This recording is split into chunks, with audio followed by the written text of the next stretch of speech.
Hello everyone and welcome to our channel P4A mathematics magic. और आज हम लोग trigonometry which is nothing but applications of trigonometry के word problems को start करने वाले हैं। कल मैंने जो वीडियो बनाई थी उसमें मैंने आपको पूरा इंट्रोडक्शन बताया है एप्लीकेशंस ऑफ ट्रिग्नोमेट्री का, और उसमें कुछ मैंने आपसे इंपॉर्टेंट ट्रिक्स एंड टिप्स भी शेयर की हैं। और आज उन्हीं चीज़ों पर डिपेंड करते हुए और उन्हीं चीज़ों को इस्तेमाल करते हुए हम लोग वर्ड प्रॉब्लम्स को सॉल्व करेंगे। वेल गाइस, वीडियो की आप हेडिंग भी पढ़ सकते हो, थंबनेल पर भी देख सकते हो कि मैंने हेडिंग दी है सिंगल एलिवेशन। ये सिंगल एलिवेशन का मतलब क्या है? सिंगल एलिवेशन या फिर हाइट भी आप कह सकते हो।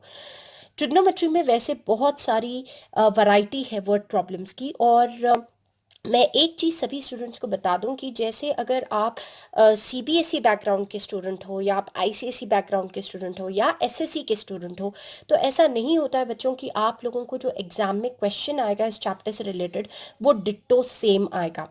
ट्रस्ट मी, मेरी गारंटी है, डिट्टो सेम क्वेश्चंस कोई भी नहीं देते हैं, बिकॉज इनफैक्ट आईसीएसई और सीबीएसई में तो they expect that you understand the logic first. तो डेफिनेटली जो क्वेश्चन है वो चेंज हो जाता है, या फिर वो लोग ज़्यादा इंपॉर्टेंस देते हैं आपके एग्जाम्पल प्रॉब्लम्स को, and they expect you people to practice more and more of its types. तो गाइज, हो सकता है कि हमारे यहाँ पर दिए हुए क्वेश्चंस आपके रीडर्स को मैच करते भी हो, या ऐसा भी हो सकता है रीडर्स को मैच ना भी करते हो, क्योंकि हमारा यहाँ पर जो पर्सपेक्टिव है, जो हमारा यहाँ पर एम है, वो ये है कि आप लोगों को बॉटम लाइन समझाया जाए कि अगर आपको कोई भी प्रॉब्लम आ जाए तो आपको उसे कैसे सॉल्व करना है। और वैसे भी रीडर्स के प्रॉब्लम्स को सॉल्व तो कोई भी कर लेगा गाइस। आप लोग ऐसे प्रॉब्लम्स को सॉल्व करने की कोशिश करिए जो उसी चैप्टर से रिलेटेड है, मगर ना आपने पहले उन्हें देखा था और ना आपने उन्हें पहले सुना था। तभी तो आपको पता चलेगा कि where do you stand and how much chapter have you understood. तो चलिए, भाषणबाजी तो बहुत ज़्यादा हो गई है, अब हम लोग चलते हैं सीधे हमारी प्रॉब्लम की तरफ। और इसमें भी आपको कौन से टिप्स को फॉलो करना है मैं आपको गाइड करूंगी। यहाँ पर क्वेश्चन दिया हुआ है कि अ tower stands vertically on the ground. Trigonometry के प्रॉब्लम्स को, एप्लीकेशंस ऑफ ट्रिग्नोमेट्री के प्रॉब्लम्स को सॉल्व करने में एक ही फंडा होता है कि जैसे जैसे आप लाइन को रीड करते जाते हो आपको अपने माइंड में एक पिक्चराइजेशन कर लेनी होती है। तो यहाँ पर आप देख सकते हो कि अ tower stands vertically on the ground. एक टावर है, तो टावर यहाँ पर जो है ये हमारी एलिवेशन का काम करेगी, हमारी हाइट का काम करेगी, क्योंकि एप्लीकेशंस ऑफ ट्रिग्नोमेट्री में एक वर्टिकल फिगर होना आपके लिए ज़रूरी होता है। तो अब ये जो है टावर, ये ग्राउंड पर ठहरा हुआ है, and he is writing from a point which is 15 meters away from the foot of the tower. और इसी टावर से 15 मीटर्स की दूरी पर एक पॉइंट है उसने कहा है, और the angle of elevation of the top of the tower from this point is 45 degrees. और उस पॉइंट से जब कोई भी व्यूअर या ऑब्जर्वर वहां पर ठहर कर उस टावर को ऑब्जर्व करता है, तो जो एंगल ऑफ एलिवेशन है, जो मैंने आपको पहले भी बताया है कि जब ऑब्जर्वर का जो नेक है, जो हेड है, जब वो रेज हो जाता है, जब वो कोई ऊपर की तरफ चीज को देखता है, तो वो एंगल ऑफ एलिवेशन होता है, और वो यहाँ पर 45 डिग्रीज बनता है। तो ऐसे में हमें हाइट ऑफ द टावर ढूंढकर निकालना है।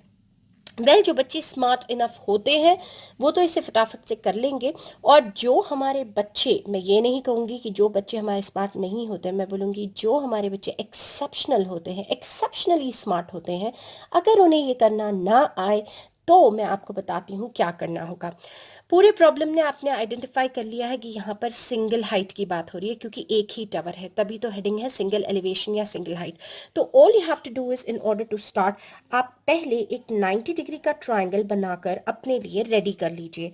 तो ये देखिए, मैंने एक 90 डिग्री का ट्रायंगल यहाँ पर रेडी करके रख लिया है।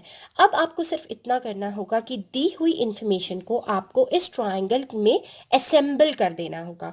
तो टावर जो है डेफिनेटली ये स्ट्रेट वाला ही होने वाला है, from a point which is 15 meters away from the foot. जाहिर सी बात है, ये टावर है तो ये इसका फुट होगा, और point has to be away, तो ये आपके पास आ जाएगा 15 meters. And then he is writing the angle of elevation, तो वो तो या तो यहाँ बन सकता है या तो यहाँ बन जाता है। 90% केसेस में, इनफैक्ट लेट मी से 99% केसेस में वो यहीं पर बनेगा। तो ये आपका एलिवेशन का एंगल बन गया है 45 degrees, and you have to find out the height of the tower. तो इसे आप अज्यूम कर लीजिए h। फिर आप इस फिगर को कुछ भी नेम दे दीजिए। एंड गाइस, जो सही तरीका होता है ट्रिग्नोमेट्री के प्रॉब्लम्स को सॉल्व करने के लिए, वो ये होता है कि पहले आपको हर चीज़ की डिस्क्रिप्शन देनी होती है। तो यहाँ पर हम लोग लिखेंगे कि let a be the height of the tower. तो पहले आपको लेना है let a be the height of the tower लेना है, और फिर उसके बाद it is denoted by nothing but your h ले लेना है। फिर उसके बाद आप लिखोगे कि एंगल ऑफ एलिवेशन जो आप ले रहे हो वो क्या है। तो हमने लिखा है कि angle of elevation is equal to angle BCA। तो आप लोगों को डायरेक्ट करना सिखाया होगा कि सीधे उठाया और प्रॉब्लम सॉल्व कर दिया। वेल गाइस, ये कोई MCQ तो है नहीं कि डायरेक्ट उठा दिया और प्रॉब्लम सॉल्व कर दिया। आपको प्रॉपर स्टेप्स लिखना पहले ज़रूरी होगा। And then you can write down simply कि BC जो है इज इक्वल टू 15 मीटर्स।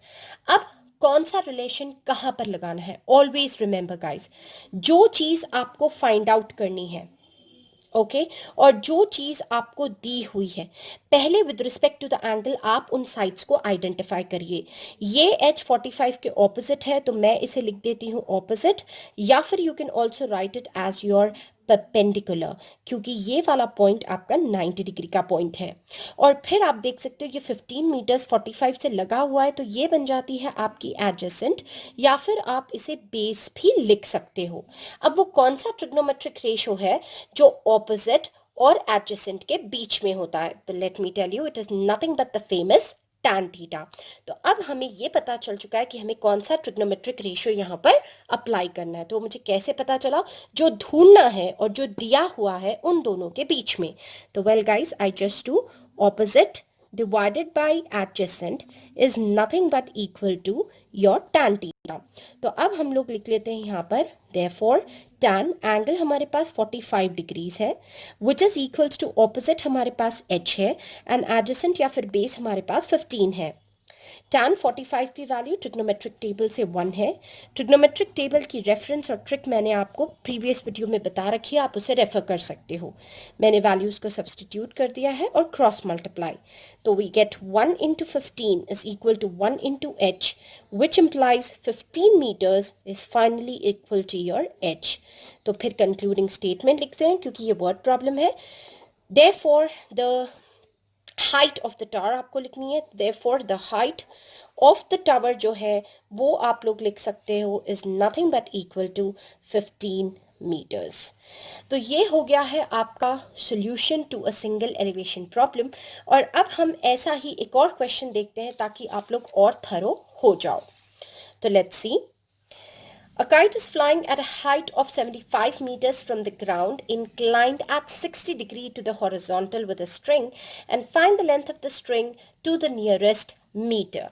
अब अगेन यहाँ पर पिक्चराइजेशन क्या होनी चाहिए गाइज? यहाँ पर पिक्चराइजेशन होनी चाहिए कि हवा में एक पतंग उड़ रही है, बिकॉज यहाँ पर एक काइट के बारे में दिया हुआ है, is flying at a height of 75 meters from the ground. और ये जो काइट की जो हाइट है ग्राउंड से 75 मीटर्स की हाइट पर है, और जो एंगल वो ग्राउंड के साथ बना रही है, ऑब्वियसली स्ट्रिंग जो है, जो तागा है, जो धागा है जिससे हमने काइट को बांधा हुआ है, जो आप लोग कहते हो, बच्चा लोग मांझा जिसे कहते हो, उसने जो एंगल बना रखा है वो 60 डिग्री है टू द हॉरिजॉन्टल। हॉरिजॉन्टल का मतलब अक्सर आप देख सकते हो ये ग्राउंड के रेफरेंस में ही इस्तेमाल होता है।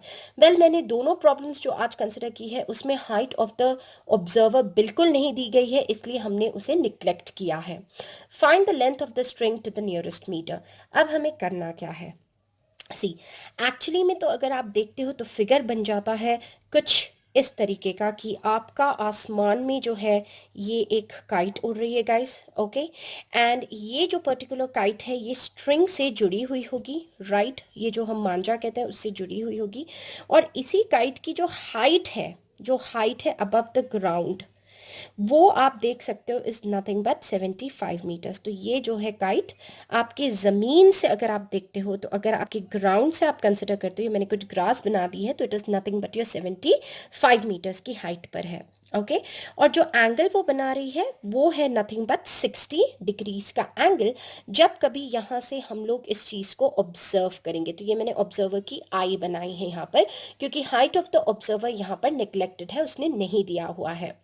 और उसने यहाँ पर कहा है कि find the length of the string, हमें इस धागे की लेंथ को फाइंड आउट करना है। तो आप इसे एल एज्यूम करना है, एल एज्यूम कर लो, एक्स एज्यूम करना है, एक्स एज्यूम कर लो, कुछ भी एज्यूम कर लो।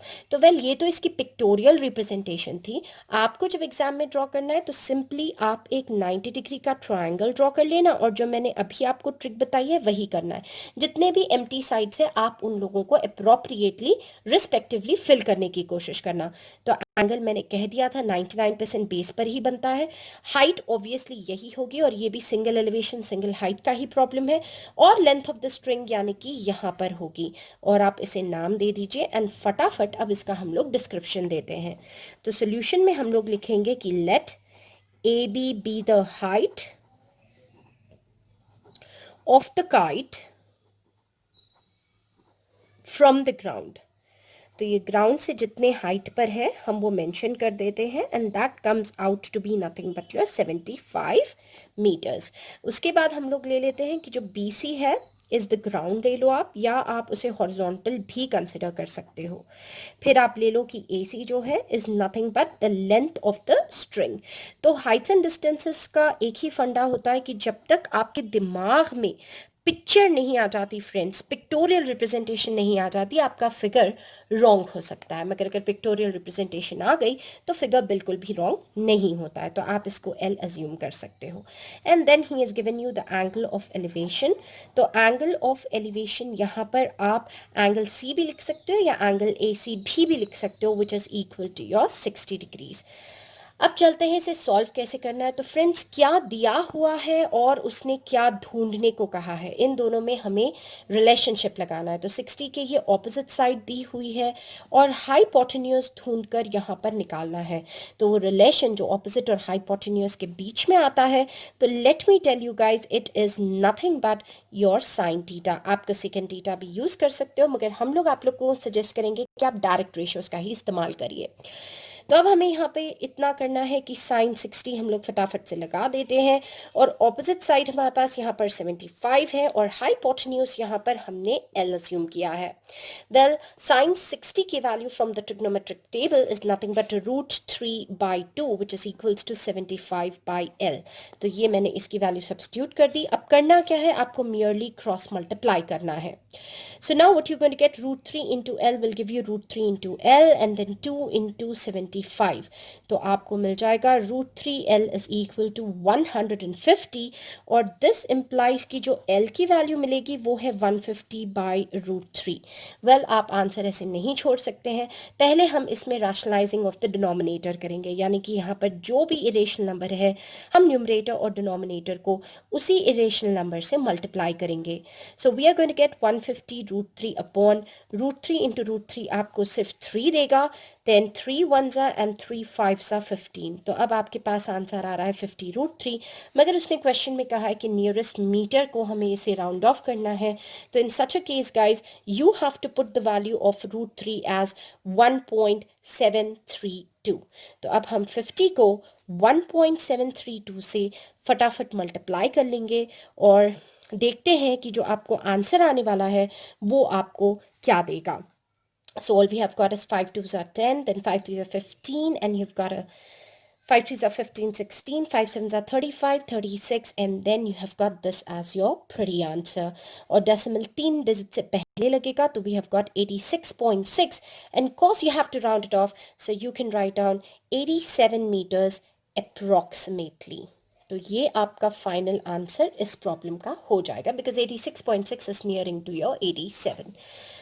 तो वेल गाइज ये दो टाइप के प्रॉब्लम्स आज हमने आपको सिखाए हैं जिसमें सिंगल एलिवेशन डील हुआ है और आपके most of the cases applications of trigonometry में टैन से ही डील करते हैं और बहुत ही कम केसेस हैं जो साइन और कॉस से भी डील कर सकते हैं। और जो बहुत फेमस एंगल्स आप लोगों को एग्जाम में दिए जाते हैं गाइज वो है 45 degrees, 30 degrees as well as your 60 degrees. तो वेल होप आपको आज की वीडियो भी बहुत बहुत हेल्पफुल प्रूव होगी और बेनिफिट बेनिफिट देगी और आप लोग भी अपने एग्जाम्स में अच्छी तरीके से स्कोर कर पाओगे, because it's a period of your lockdown for the schools and colleges, और जो भी है आपको घर बैठकर ही अपनी ऑनलाइन क्लासेस से प्रिपरेशंस करनी है। तो well guess guys, all the best for your studies. और अब चलते हैं आप लोगों के रिफ्रेशमेंट की ओर। और वीडियो के एंड तक बने रहने के लिए धन्यवाद, और पसंद आने पर लाइक शेयर और सब्सक्राइब ज़रूर करिए। तो चलिए आप लोगों का जोक ऑफ द डे देखते हैं। Girl, I must